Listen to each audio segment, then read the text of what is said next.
Prochaine intervention, je cède la parole à Monsieur le député de Bonaventure. Merci, Madame la Présidente. Écoutez, pour moi, c'est un honneur d'intervenir sur le projet de ciment mécanisme via le projet de loi 37, en ce sens que ça représente le plus grand projet de développement industriel de l'histoire de la Gaspésie. Et ce n'est pas rien. J'aimerais quand même rappeler que c'est un projet qui, le 31 janvier 2014, a été annoncé par le gouvernement du Parti québécois.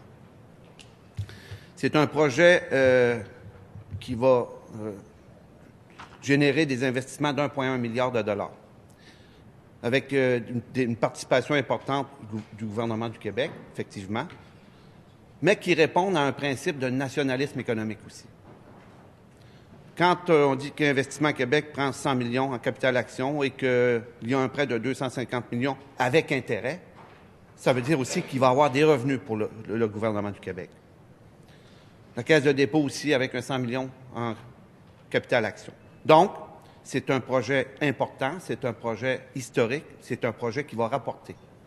C'est un projet qui rapporte pas juste à la Gaspésie.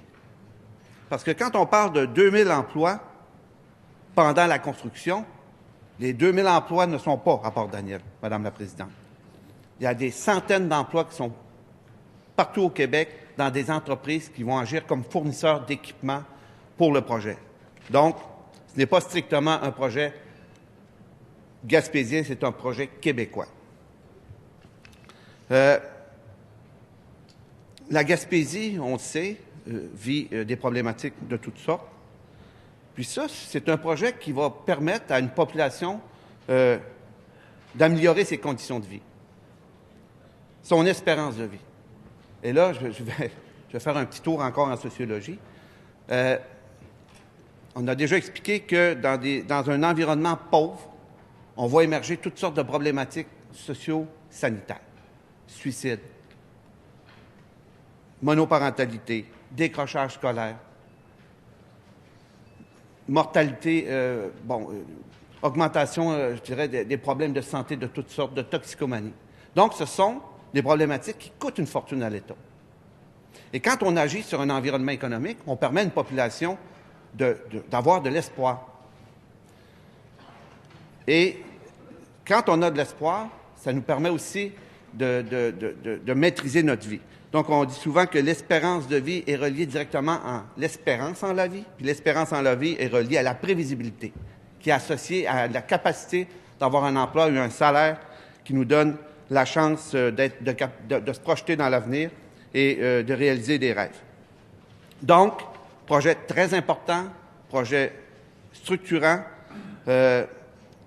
projet qui va permettre aux gens de la Gaspésie de déployer par la suite d'autres potentiels de développement économique avec des produits connexes associés à la cimenterie.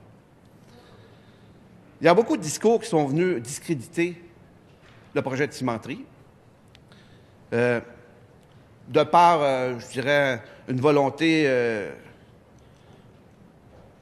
peut-être électorale d'aller chercher une clientèle au discrédit de la population de la Gaspésie. On a voulu faire croire que c'était un gouffre, que c'était un projet qui n'avait pas de possibilité de rentabilité économique, que l'État intervenait trop, etc., etc.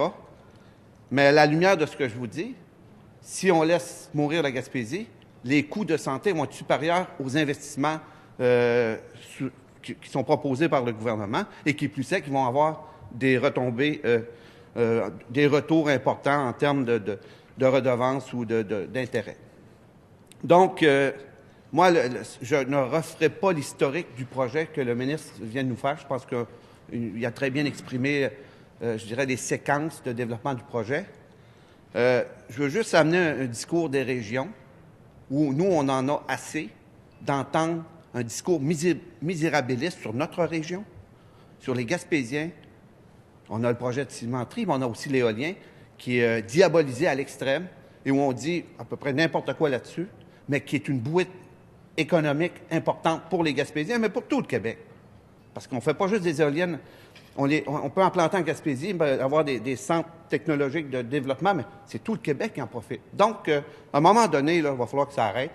Le discours je dirais, un peu condescendant qui véhicule des préjugés gros comme le bras par rapport à la dynamique économique de la Gaspésie. Donc, écoutez, je sais qu'il est tard, on est jeudi. Je ne veux pas trop en mettre, mais en même temps, je veux souligner que nous sommes en faveur du projet de loi 37, puis que nous allons maintenir notre appui et agir avec cohérence pour soutenir le développement économique de la Gaspésie. Donc, c'était mon laïus. Merci beaucoup, Madame la Présidente.